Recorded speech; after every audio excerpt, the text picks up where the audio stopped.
Bom dia a todos. Sou Thiago Braga, advogado aqui em São Paulo. Estou aqui com o Vinícius Cunha, meu parceiro no Rio, e a gente está começando mais um Jovem Tex, dessa vez com um convidado muito especial e com o primeiro convidado que foi meu professor.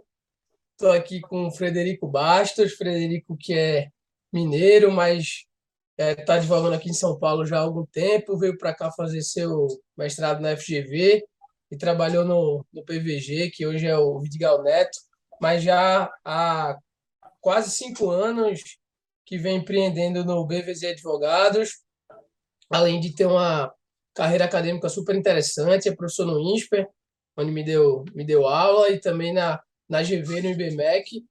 Vai ser muito legal ouvir a trajetória dele como primeiro entrevistado empreendedor, né? A gente fala muito em várias formas de empreender, mas Fred realmente empreendeu da forma mais raiz possível, que foi abrindo seu próprio negócio. Então a gente vai poder ouvir um pouco das particularidades da trajetória da carreira dele, uma trajetória que a gente ainda não teve a oportunidade de ouvir uma parecida aqui no Jovem Tex. Agora eu passo a palavra para o Vini para fazer as considerações e começar nosso bate-papo.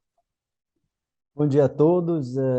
Fred, vou tomar a liberdade aqui de chamar de Fred, que é mais simples, mais curto.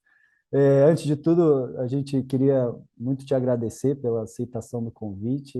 Vai ser uma imensa alegria para a gente hoje escutar você, como a gente vinha falando aqui antes, né, batendo um papo. É a primeira pessoa que a gente entrevista, que fundou seu próprio escritório, né?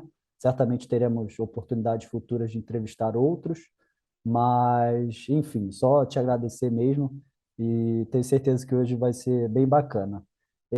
Começando do começo, né? É, Fred, como é que foi sua experiência acadêmica, assim, sua trajetória acadêmica até aqui? Se você teve dificuldade na faculdade, se você sempre quis fazer direito, e depois como é que você veio parar no direito tributário, se foi algo que você sempre teve um apreço maior desde o do início da graduação, enfim, conta um pouco para a gente como é que você chegou aqui. Bom, legal, Vinícius, Thiago.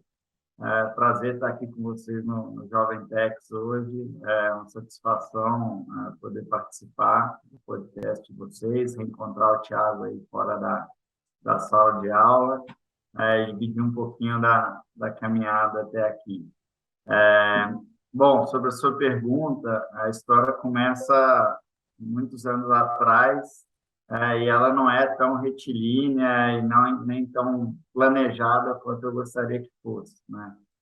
Eu venho de uma família que tem muitos médicos, e durante aquela época do vestibular, uma das certezas que eu tinha era que eu não queria ser médico, né? E aí, por conta disso, fui procurar uma outra carreira que fizesse sentido e imaginei ali, numa visão romântica, dos filmes ali de advogado, e eu me encaixaria bem nesse roteiro. E aí, durante a faculdade também, flertei muito com a ideia de fazer concurso para magistratura, Ministério Público, e isso durou até o meu primeiro estágio no escritório de advocacia, que aí foi quando eu efetivamente vi que eu gostava daquele dia a dia, gostava da rotina, é, quer dizer, gostava de não ter uma rotina, né? Porque cada dia, cada caso tinha uma experiência diferente, e tinha sido muito diferente do meu estágio em órgão público. Então, que tinha uma rotina mais engessada. Então, eu vi que até então o plano que eu tinha feito não ia dar certo. E aí precisei repensar. E aí, no escritório que eu trabalhava, lá em Minas, eu tive um sócio que tinha feito um curso no exterior, e na época eu gostava de direito internacional, e aí pensei que era uma boa fazer esse curso lá em Delaware, na Universidade de Delaware. E aí, nesse curso, por acaso, eu conheci um professor da GV de tributário, que falou, olha, lá na GV, a gente está com um programa de mestrado interessante, acho que valeria se procurar mais informações, acho que que é uma oportunidade interessante de você mudar para São Paulo, fazer um estudo mais específico em matéria tributária. E aí, voltei dos Estados Unidos, me matriculei no processo seletivo da GV, e aí, desde então, 12 anos atrás, eu me mudei para São Paulo e comecei uma trajetória acadêmica aqui. Então, fiz o mestrado na GV, depois comecei corrigindo o TCC da graduação, depois eu comecei a ser professor orientador de TCC, e aí depois eu comecei a efetivamente dar algumas aulas na Fundação Getúlio Vargas. Aí eu comecei lá em 2014 como professor oficialmente, e hoje dou aula no INSPE e no IBMEC também, de Direito Tributário, Planejamento Patrimonial, e assim, eu acho que muito de também ter montado o escritório, né, próprio, foi porque manter um vínculo com a academia e, ao mesmo tempo, tocar a vida profissional foi algo que me deu uma certa autonomia, né? Então, querendo ou não, manter o vínculo com a universidade sempre me deu possibilidade de desenhar um pouco mais o que eu queria de carreira, conhecer outras pessoas. Então, acho que isso foi um ponto importante que difere, pelo menos aqui em São Paulo, de muitos advogados mais jovens, né, que ficam imersos ali na rotina do escritório. Então, acho que isso foi muito bom. E hoje sim, eu faço questão de manter ainda o vínculo com a academia, primeiro porque é muito prazeroso, né? A gente conhece muita gente bacana, o Thiago é exemplo disso aí, né?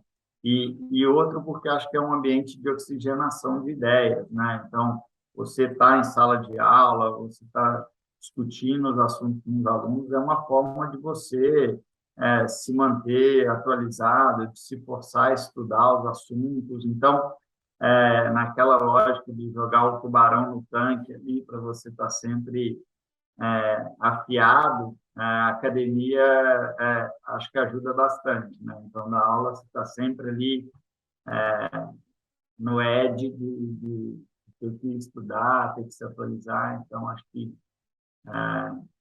eu faço isso com muita satisfação.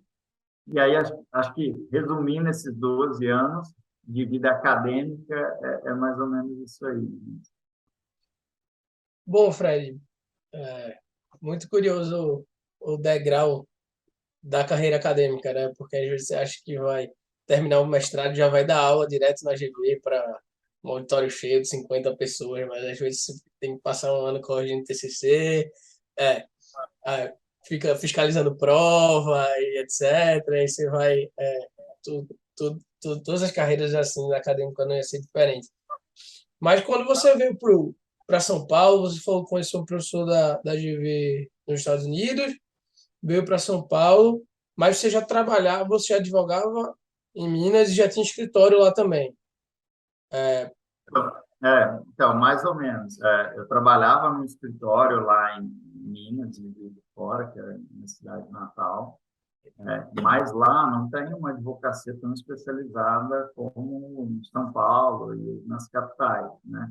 Então, não trabalhava num escritório específico de direito tributário, né? No interior é mais comum ter um escritório de direito empresarial, vamos dizer assim, que você faz contrato, faz um secretário, trabalhista. E eu, na verdade, até fazia uma parte mais trabalhista, né? E aí, mas não era na área que eu me sentia tão realizado. E aí, até por isso que eu quis fazer esse curso nos Estados Unidos, porque me identificava mais com outras áreas.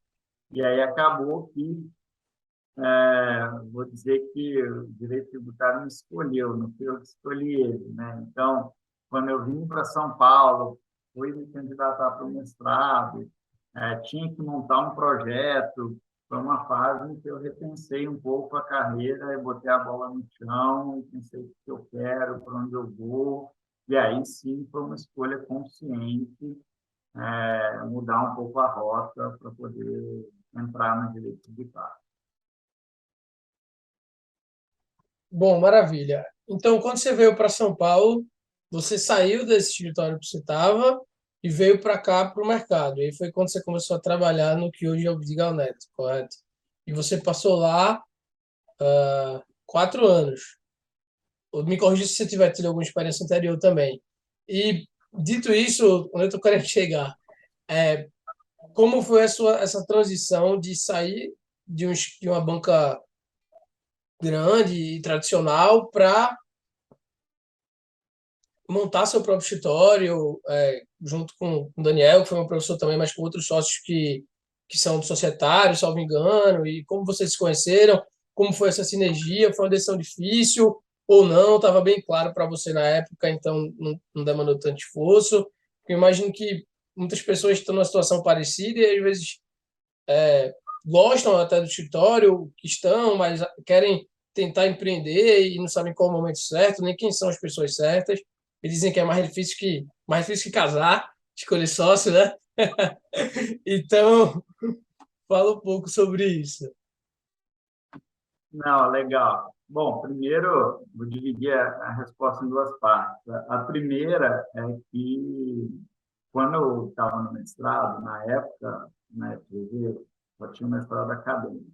Tá? E para você ter bolsa, o mestrado exigia dedicação exclusiva. Então, eu fiquei durante 2 anos na FGV, só no mestrado, como estudante, mas eu também fui monitor da graduação, tributário, fui do núcleo de estudos fiscais, que era um think tank da FGV específico em tributário. Então, fiquei 2 anos, vamos dizer, imerso em direito tributário, e aí depois que eu... E aí, nesse meio período também do mestrado, eu trabalhava junto com esse professor na elaboração de pareceres. Tá? E aí, depois que eu acabei o mestrado, me formei, é que eu fui para o antigo PVG, que foi o escritório que eu fiquei durante quase 5 anos, 4 anos e pouco. E aí, acho que um ponto que acho que foi super importante, e acho que todo mundo que sai de uma cidade menor e cai em um escritório em São Paulo, talvez sentir um pouco o peso do rolo compressor, que é a rotina, que é os horários, né, o volume de trabalho, a complexidade dos assuntos. Então, acho que é normal para todo mundo ter um pouco daquela síndrome do impostor, né? Você fala, bom, não sei nada, não sei se eu vou conseguir resolver esse caso. E acho que uma das coisas que foi importante na minha carreira é que, apesar do PVG ser um escritório grande, a minha área sempre foi uma área pequena, né? Então, quando o problema caía no meu colo, eu efetivamente precisava resolver. Não tinha tanta gente com quem dividir o problema. E acho que isso me deu confiança, foi me dando a experiência necessária para um dia, lá na frente, eu me sentir apto a abrir a minha própria lojinha. Então, por que eu estou contando isso, né? Porque eu acho que um dos pontos fundamentais para quem está em uma banca grande, numa banca pequena, ir tentando moldar primeiro a sua própria carreira, né? Ser protagonista da sua vida ali, né? Eu vejo muita gente que segue o que a equipe ou que o sócio da área pede para fazer. Tive vários alunos que estavam fazendo pós em tributário porque o sócio achou que era uma boa, mas a própria pessoa não tinha esse desejo. Então, acho que tem um lado aqui importante da pessoa ser protagonista e definir o que ela quer. E acho que um outro ponto é você ir se testando, né? Você não vai sair de uma situação em que você nunca captou um cliente, nunca tocou um caso do início ao fim e vai montar um escritório próprio. E isso também não acontece da noite para o dia, né? Então, eu acho que você ter essa consciência e ir se preparando para esse momento é como se você falasse, olha, uma hora eu vou cortar esse cordão umbilical, mas eu não posso cortar ele do nada, eu preciso ir me preparando. A hora que eu sentir confiança, tirar a rodinha da bicicleta, né?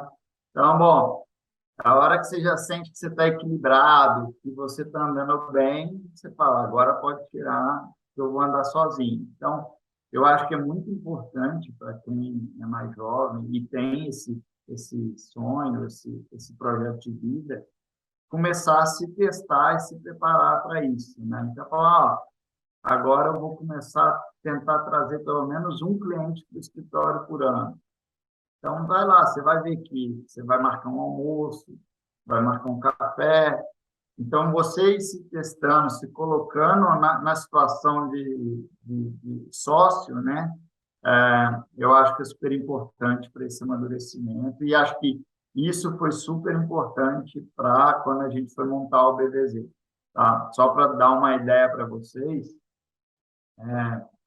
o BVZ surgiu com o Daniel Zugman, que é meu sócio distributário também. Vamos lá em casa e disse, olha, estou pensando em montar um escritório, o que você acha? E eu falei, cara, acho que é um bom momento, conta comigo, mas acho que dois de tributário só não dá. Vamos pensar em alguém de societário, e a gente chamou o Renato Vilela. E aí, a gente sentou junto, fez um cronograma de um ano para abrir o escritório. Então, a gente combinou a data que cada um ia puxar o eject ali das suas estruturas, e durante um ano a gente ficou pensando, bom, que escritório que a gente quer montar? Qual é o perfil de cliente que a gente quer trazer para o escritório? Qual tipo de serviço que a gente vai oferecer? Então, tudo isso foi muito importante para amadurecer a ideia e não simplesmente falar, bom, abri aqui uma sala, botei uma placa e tomara que o telefone toque, né? Foi um trabalho pensado, porque quando a gente tomou essa decisão, a gente já estava maduro, acho que tanto profissionalmente como também a respeito do negócio que a gente queria criar. E a gente pensou muito, bom, e o que que a gente quer fazer de diferente, né? O que motiva a gente a criar o nosso e não entrar numa estrutura que já existe. Então, ter esses bate-papos aí foi super importante.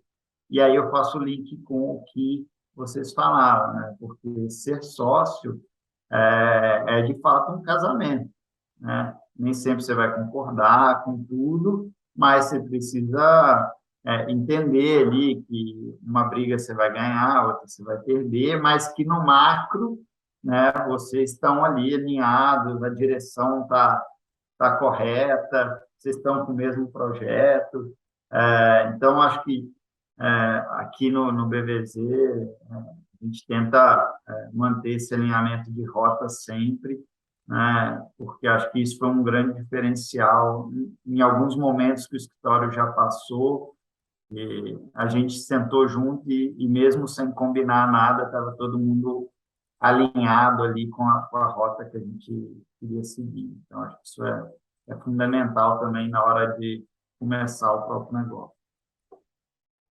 Não, muito legal, Fred.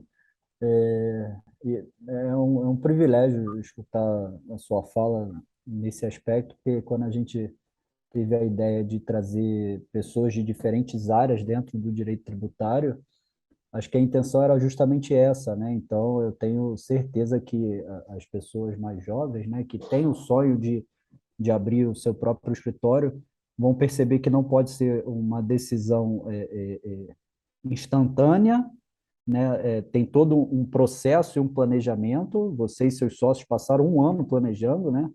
E chegaram à conclusão de que o momento era aquele, mas é muito importante isso, eu vou só reforçar.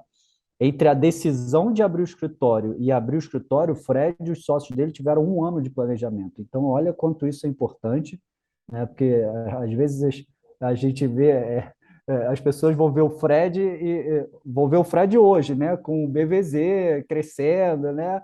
Um escritório já bastante conhecido, mas é importante também o Fred antes do BVZ, né? E o que ele fez para ter o BVZ. Então, isso é muito bacana e é muito satisfatório escutar você falando disso. A próxima pergunta, Fred, é a que tem mais relação assim com o podcast, né? Eu já falei isso num episódio anterior, mas algumas pessoas vieram comentar conosco que em muitos episódios, na maioria dos episódios, na verdade, elas vão direto para essa pergunta, elas ficam procurando, eu até assisto tudo, mas a primeira pergunta que eu vou é aquela ali, né? Porque são pessoas mais jovens, né? Que estão na graduação ou saindo da graduação, mas enfim, a pergunta é muito pessoal e aqui a gente vai escutar o ponto de vista e a opinião do Frederico Bastos. Mas, Fred, vamos lá. O que você acha assim que um jovem deve ter para se diferenciar nesse mercado aí de techs que é imenso, é super competitivo, é muito competente, como a gente sempre fala. E, enfim, na sua opinião, o que os jovens devem fazer para conseguir se diferenciar um pouquinho e ter um destaque na carreira? Legal, Vini. Essa pergunta é de US$ 1 milhão, né? Se fosse uma receita pronta, todo mundo bastava seguir, né? Bom, como eu te falei, assim, a minha própria carreira não foi retilínea, né? Acho que, então, é possível mudar, é possível corrigir a rota, e acho que o principal, para um jovem que vai amadurecendo é estar atento a isso para ele ter a rédea da carreira dele, né? Então, acho que ter essa consciência de para onde quero ir, o que eu gosto, o que eu não gosto, em qual parte eu me identifico. Acho que isso é um ponto fundamental, mas é mais pessoal. Do ponto de vista profissional, eu ouvi isso uma vez uma professora e foi algo que me marcou e hoje eu vejo o quanto isso é importante, né? Um bom advogado é aquele que tem repertório, né? Então, na maioria das vezes, depois que você já tem uma certa vivência naquela sua área, é difícil ter um tema que você nunca ouviu. Sim, será que isso aqui vai dar ganho de capital? Né? Mas você já ter vivido experiências para dizer, olha, não sei se vai ter, mas eu já vi uma situação assim, assado, de uma outra vez foi feito dessa maneira. Então, acho que o acúmulo de repertório, de situações, de experiências é algo que é fundamental para um bom profissional. E como é que você chega num advogado com um bom repertório? Eu acho que um jovem tem que ser curioso, né? E tem que ser interessado. Então, sempre que tiver um caso, procura saber o porquê, né, das coisas, ao invés de só, monta um PowerPoint aqui com informação A, B e C, mas por que A, B e C, né? Da onde está vindo isso?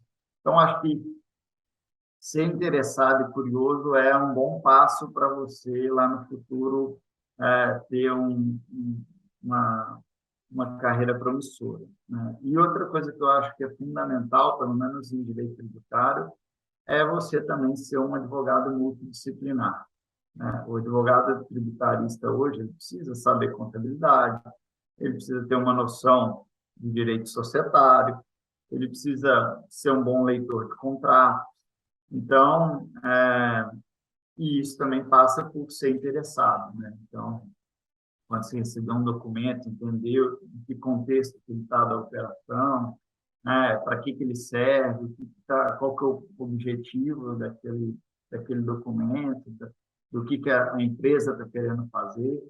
Então, acho que se eu pudesse resumir aí nessa pergunta, eu acho que um advogado curioso, interessado, vai gerar um profissional com bastante repertório e procurar sempre ser o mais multidisciplinar possível.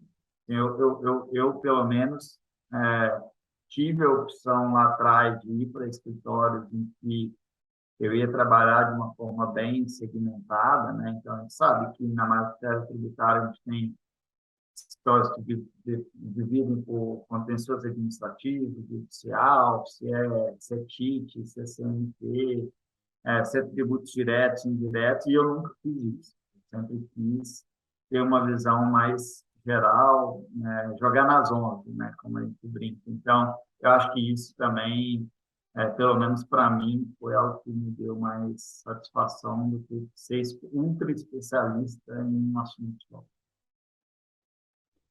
Antes de te passar para a próxima pergunta, isso me lembra, Fred, uma frase que era do professor José Souto Maior Borges, que quem reproduz é o professor Humberto Ávila, né? Eles criticam essa ideia de especialização ao máximo, né? O professor José Souto Maior Borges falava que tributarista não pode ser especialista em cabeça de alfinete, e aí que tem que ter essa visão multidisciplinar, então isso é muito importante. E como você falou, né? Pelo menos eu percebo que a imensa maioria dos advogados bem-sucedidos, de sucesso, foram protagonistas de sua própria vida, como você pontuou anteriormente. Então, isso é muito importante. Mas, desculpa, Tio.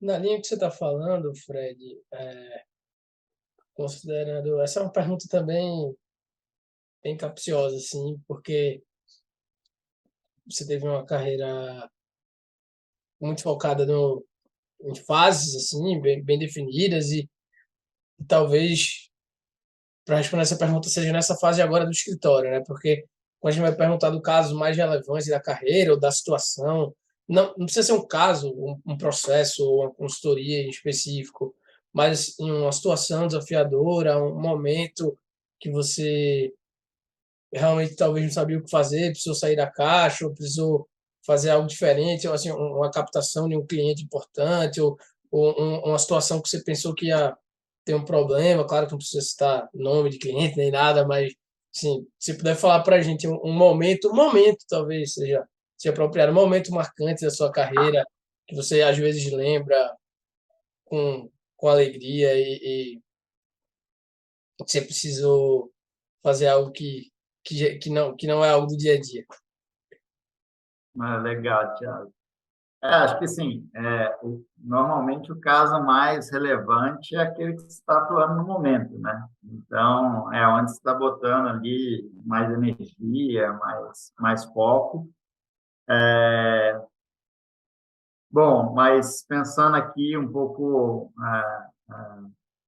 na trajetória como um todo, assim, eu adoro me envolver no negócio do cliente, entender a fundo o que ele faz, para quem que ele faz. Então, assim,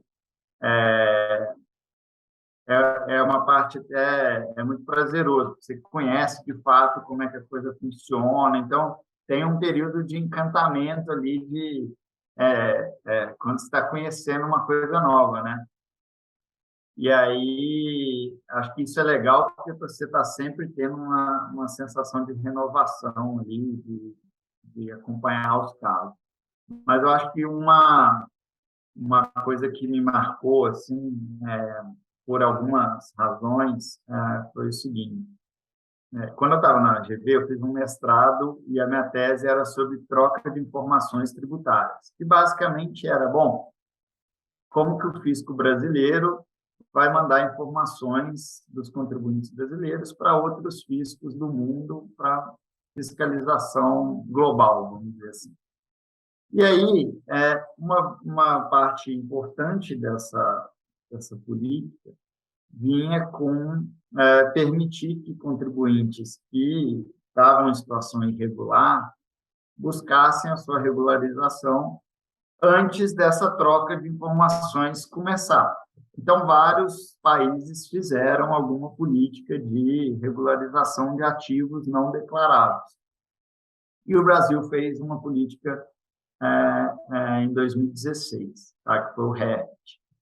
E aí, nesse caso específico, para mim, pessoalmente, foi muito interessante, porque eu estava trabalhando com algo que eu tinha me dedicado ali, eu estava vendo acontecer algo que eu tinha ficado 2 anos estudando, né?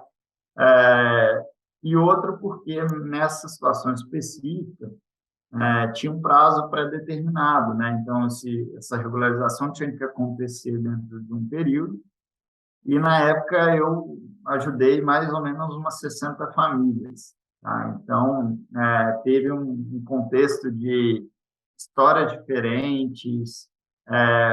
Também foi uma época de muita pressão e responsabilidade, já que essa regularização era um ponto super relevante para cada uma daquelas famílias, uma decisão que tinha efeitos ali de várias naturezas. Então, acho que o RECT foi um momento pessoalmente interessante, por conta do mestrado que eu tinha feito, e profissionalmente foi uma panela de pressão ali interessante, e também uma experiência muito, muito bacana de ter convivido com todas as famílias que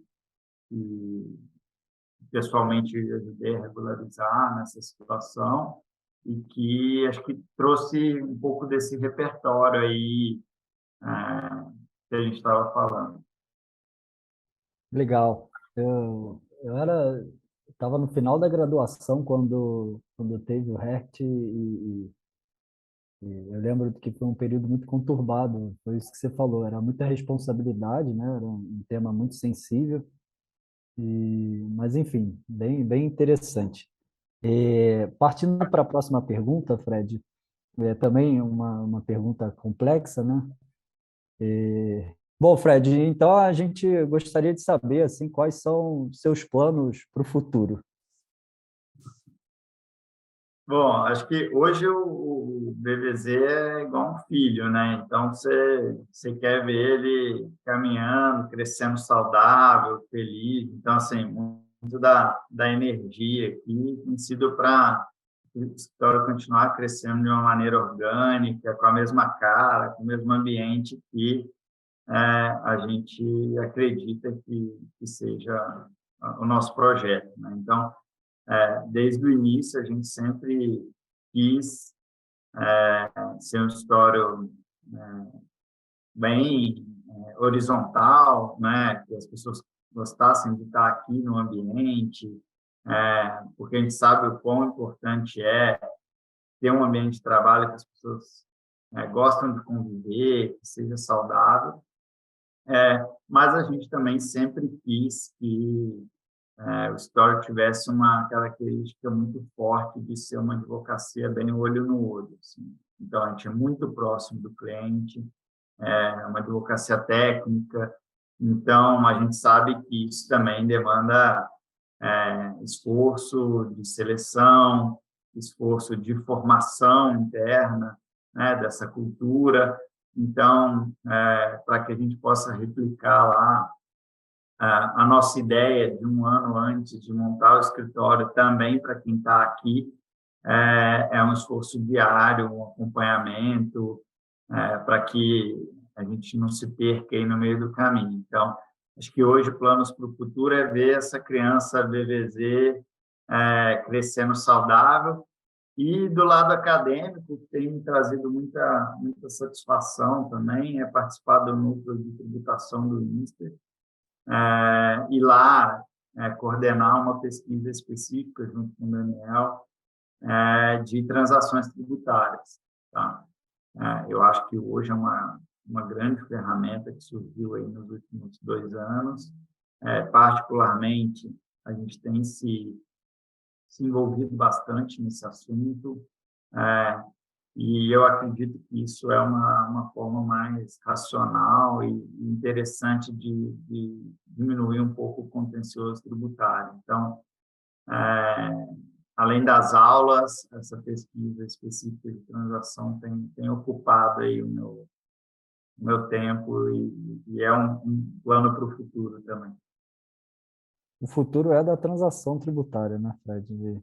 Eu tive a oportunidade, como a gente estava falando, de ir no evento do INSPER, né, que você é o coordenador, e Foi um evento bem bacana, a conversa com a Receita Federal, a PGFN, também com o Judiciário, porque tinham representantes de todos esses 3 setores, então foi bem bacana.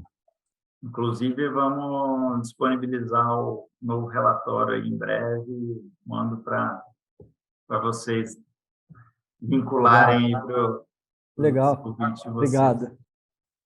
Bom, Fred, essa próxima pergunta eu acredito que está um pouco na linha do que você estava falando, porque planos para o futuro, e quando a gente vai falar agora sobre novos trabalhos, novas TEDs, novas oportunidades, eu acho que está muito conectado. Como você falou, transação era algo que eu estava já pensando em citar, porque a disciplina que você me deu aula, inclusive, foi no LLM, foi sobre transação, e eu vejo que você é muito envolvido nesse aspecto, acho que academicamente, mas profissionalmente também. E o que é que você acha que são novas oportunidades para o tributarista, talvez que está se formando agora ou não, mas que está buscando algo que está interessante no mercado? Porque, naturalmente, como você está no INSPER, você termina ficando ligado com esse tipo de matéria, com NJP, transação agora, e também reforma tributária, muito ligado com contencioso. Quais são oportunidades que você acha que podem surgir nos próximos anos e o que é que o advogado tributarista precisa estar antenado para talvez poder surfar, digamos assim, alguma onda boa no futuro, ou se não for irresponsável falar dessa forma, mas assim, o que é que você acha que seria algo que você pudesse apostar para o futuro, se estivesse começando agora? Não, eu vou focar nisso aqui, que pode ser que seja algo legal. Legal. Acho que é bom, a transação, acho que foi um bom abre-alas de um caminho aí de meios alternativos de resolução de conflitos tributários, né, de mediação, arbitragem, transação. Então, acho que ela inaugurou bem esse tipo de política, e acho que, por conta disso, existe espaço hoje, talvez mais fértil para a arbitragem, a mediação, a composição ali, elemento administrativo, para que isso também surja efeitos. Então, acho que novos profissionais aí talvez vão encontrar um campo mais fértil nesse aspecto. Bom, a gente está sempre flertando aí com uma possível reforma tributária, né? Então, a reforma para o bem ou para o mal, zero currículo de todo mundo, né? Então, ninguém é especialista na nova reforma, então, acho que para quem está na área tributária, acompanhar exatamente as discussões sobre reforma é importante, até para entender quais teses vão surgir, né, qual tipo de contencioso pode se originar de uma mudança na legislação. Mas o que eu acho que é o mais importante, em termos de um jovem profissional na área tributária, é você estar antenado nas atualizações, né? Porque cada dia muda uma regra, muda um entendimento da autoridade, muda uma jurisprudência, e é daí que vão surgir oportunidades, né? Seja de reestruturar o negócio do seu cliente para torná-lo mais eficiente, seja para propor uma medida judicial que faça sentido, ou seja para negociar uma dívida que já existe. Então, estar atualizado é que vai ser um diferencial para você ter o gatilho de pensar alguma coisa diferencial para o seu cliente. Legal. Fred, já caminhando aqui para o nosso final, o bate-papo tá sensacional, mas partindo para a minha última pergunta, que na verdade não é uma pergunta, né? Mas, enfim, se você puder indicar algum artigo, preferencialmente de direito tributário, né? Eu digo preferencialmente porque já teve oportunidades em episódios anteriores de não citar em artigo de direito tributário, mas que eram artigos muito interessantes, muito pertinentes, principalmente para o jovem advogado. Mas, enfim, se você puder citar para a gente algum artigo que ou tenha te marcado, ou que você considere importante no episódio que a gente teve com o Caio Malpig, o querido amigo. Ele citou um artigo do professor Schweire, né? Salvo engano, a suave perda da liberdade. E, enfim, se pudesse dar um artigo para a gente, vai ser de grande valia. Legal. Ó, essa pergunta é difícil, né? Indicar um artigo técnico para... Pode ser seu, tá, Fred? Pode ser seu também, um trabalho seu, não tem problema nenhum. É até Não, melhor. não estou nesse seleto grupo aí de doutrinadores do direito tributário, mas,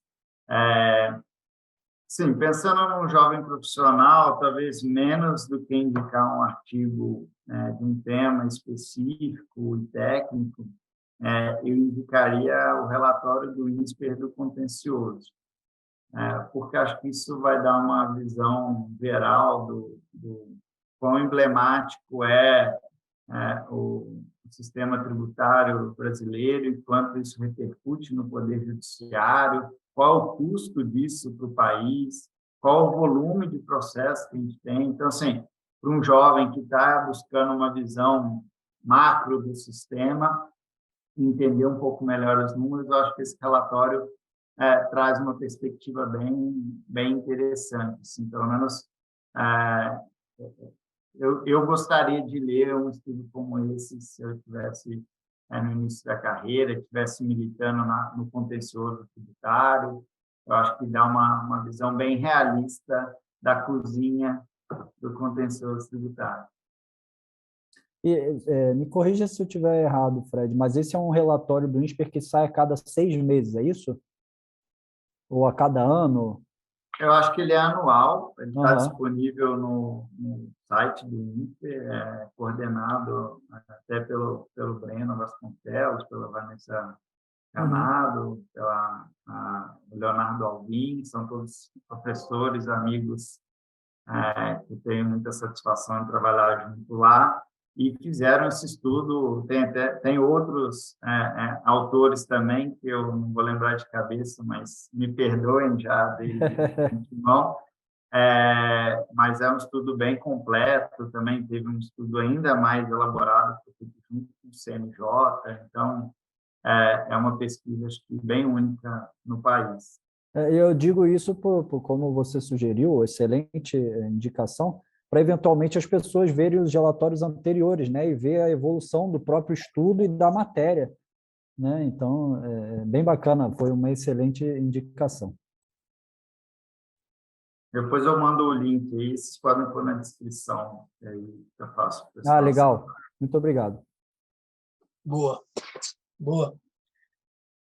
Bom, Fred, caminhando já para o final, como o Vini falou, e saindo um pouco do direito, mas nem tanto, a gente costuma perguntar, e essa pergunta é talvez até mais interessante para quem como você e como eu também, que não somos aqui de São Paulo, mas viemos para cá. Sim, majoritariamente os nossos ouvintes são de São Paulo, mas muita gente não é também.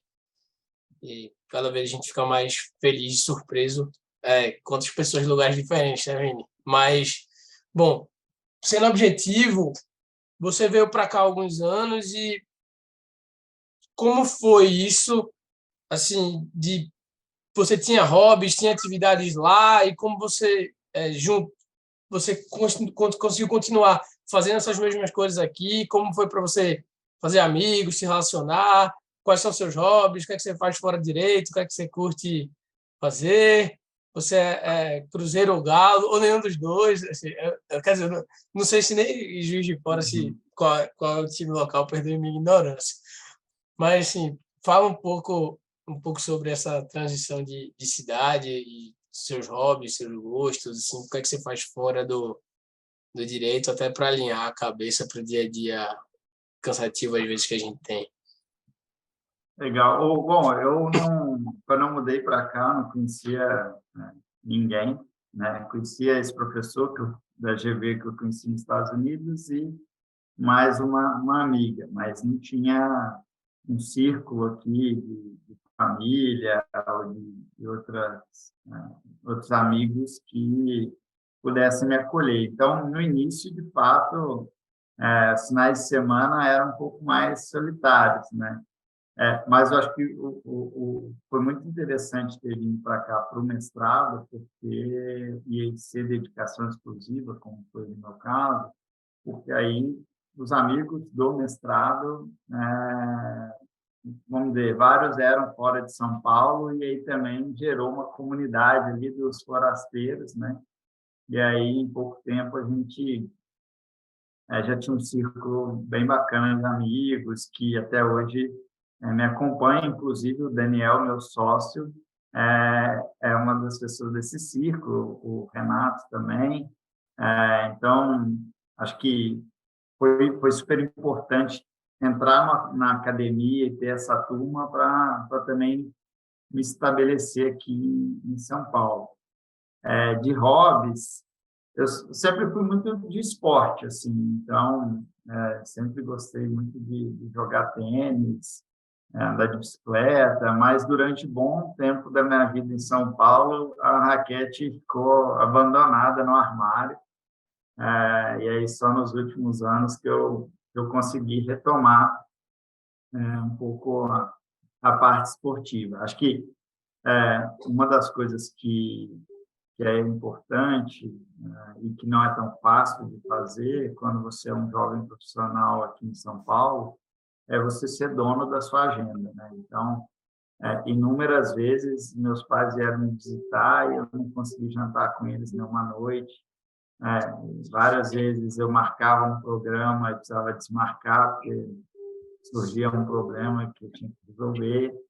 E aí, ser dono da sua própria agenda e falar, não, eu vou conseguir toda terça e quinta fazer um esporte, ou ter uma programação assim, de certa forma, é um privilégio. E eu consegui isso aí há alguns anos, desde que eu montei o escritório, então consegui ter um pouco mais de autonomia, aí voltei a jogar tênis, andar de bicicleta, então...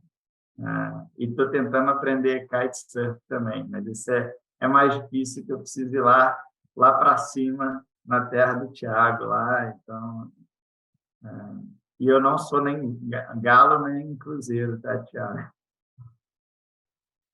Mas você não gosta de futebol ou você é outra coisa? Olha, eu a vida inteira fui Vasco da Gama, então, assim, hoje em dia é quase que falar que eu não gosto de futebol, né? Mas lá no fundo ainda tem uma chama de vascaíno. Nossa, eu tô entre dois vascaínos, que É isso que eu ia problema. falar. Você quer falar para ele que eu penso da mesma forma, que eu virei Real Madrid há alguns anos ou não? Ah, que pena que vocês não vão subir esse ano. E Fred, vamos marcar um tênis então, hein? Eu não sou bom, mas eu passo a bolinha pro outro lado, né? Combinado. Bom, pessoal, muito legal a experiência que o Fred compartilhou com a gente. Realmente esse desafio de empreender de uma forma tradicional, digamos assim, a gente sempre tenta incentivar aqui que o jovem empreenda de todo o convívio que ele tiver, então seja dentro de uma empresa, dentro de um escritório, mas o empreendedorismo tradicional é um desafio. O Fred falou aqui para a gente um pouco sobre como foi essa rotina, a decisão, o planejamento, como é longo. Eu imagino que os desafios são muito grandes antes, o planejamento muito grande, mas mais difícil é principalmente o começo, depois que beleza, agora começou e pagar a conta, pagar aluguel e captar cliente. Eu imagino, eu estou aqui entre dois advogados empreendedores queridos que eu admiro muito e foi muito bacana ter ouvido esse episódio hoje. Fred, você quer falar mais alguma coisa? Quer dar um tchau? Para a gente encerrar, cara. Obrigado, velho. Muito obrigado, Vini. Obrigado mais uma vez. E, Fred, sinta-se em Não, casa, eu que volte mais vezes. agradeço. Eu que agradeço você e o Vinícius, que agora descobri que é meu parceiro aí de sofrimento, né, torcendo para o Vasco. E, bom, prazer ter participado aí do Jovem Tech. Espero que quem está no início da carreira, né, ouça e, de alguma forma, ajude aí nas decisões, enfim, seja útil, contribua aí para os ouvintes de vocês. Um prazer. A gente tem certeza que vai ajudar muito. Pessoal, muito obrigado mais uma vez. Fred, super obrigado. E... Vini, Uhum. se inscreva no canal. Ah, verdade. Ative o Verdade. sininho, compartilhe, por favor, nos indique entrevistados e nos dê feedbacks, pessoal, por favor. A gente está muito feliz com o projeto, a gente sempre fala e é de verdade, de coração. A gente conhece ou se aproxima de pessoas muito legais aqui, tanto os entrevistados quanto os ouvintes, então vai ter privilégio, então super feliz. Obrigado, pessoal. Tchau, Abraço. pessoal. Muito E aí, obrigado. gente. Tchau.